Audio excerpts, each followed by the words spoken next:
Hey, y'all, imagine Thiziri sitting in first class, sipping a drink, feeling like you've earned every bit of that legroom. When someone decides you don't belong there, just cause of how you look. That's exactly what happened to Marcus Tate, a tech mogul who'd clawed his way from Atlanta's roughest corners to a Forbes cover, only to get humiliated on his own damn airline. This ain't just a story about a bad flight, it's about how one man turned a gut punch moment into a revolution that shook an entire industry. So, picture Marcus, 42, slouched in seat 2B on Horizon Air Flight 419, Atlanta to Seattle. He's in a faded Falcons hoodie, jeans, sneakers comfy, not flashy.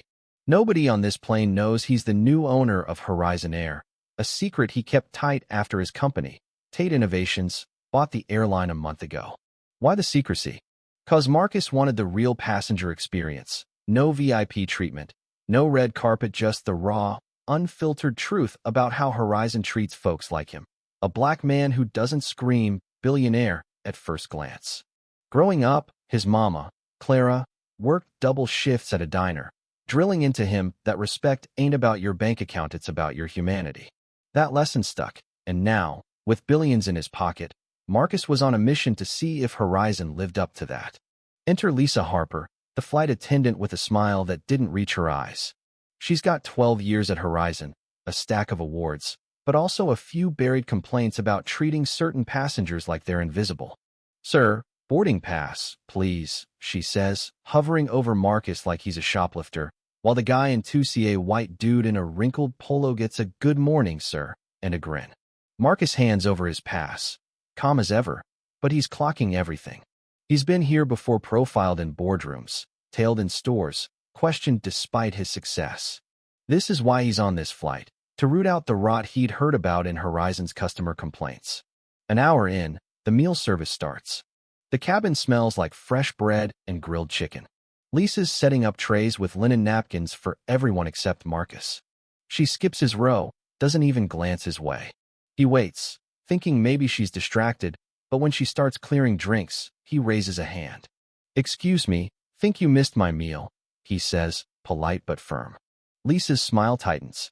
"Premium meals are for first-class passengers, sir." The cabin goes quiet.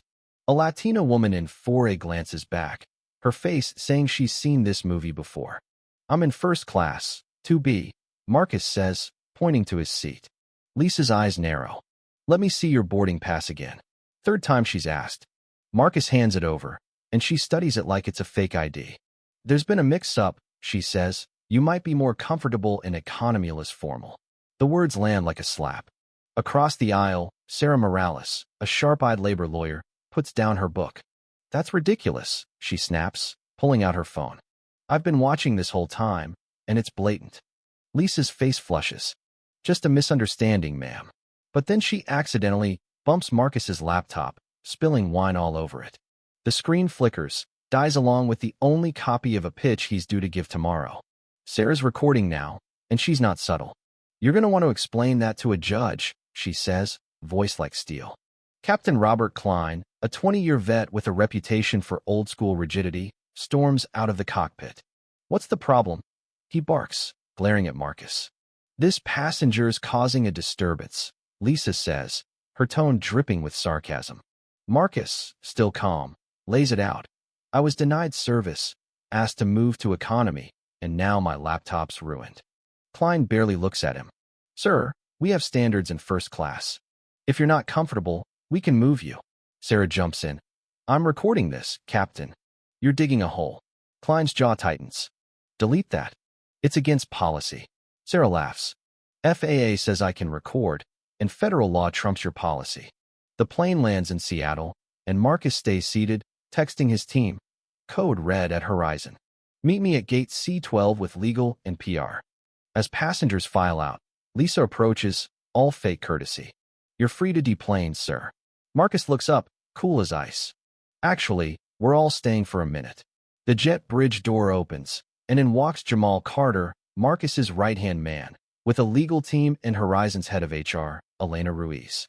Marcus stands, swaps his hoodie for a Tate Innovations badge, and says, "I'm Marcus Tate, Horizon's new owner." That was educational. Lisa's face goes ghost white. Klein stammers, This can't be right. We'd have been told. Marcus just smiles. Announcements next week. I wanted the real experience first. Elena steps up. This crew suspended, effective now, pending investigation.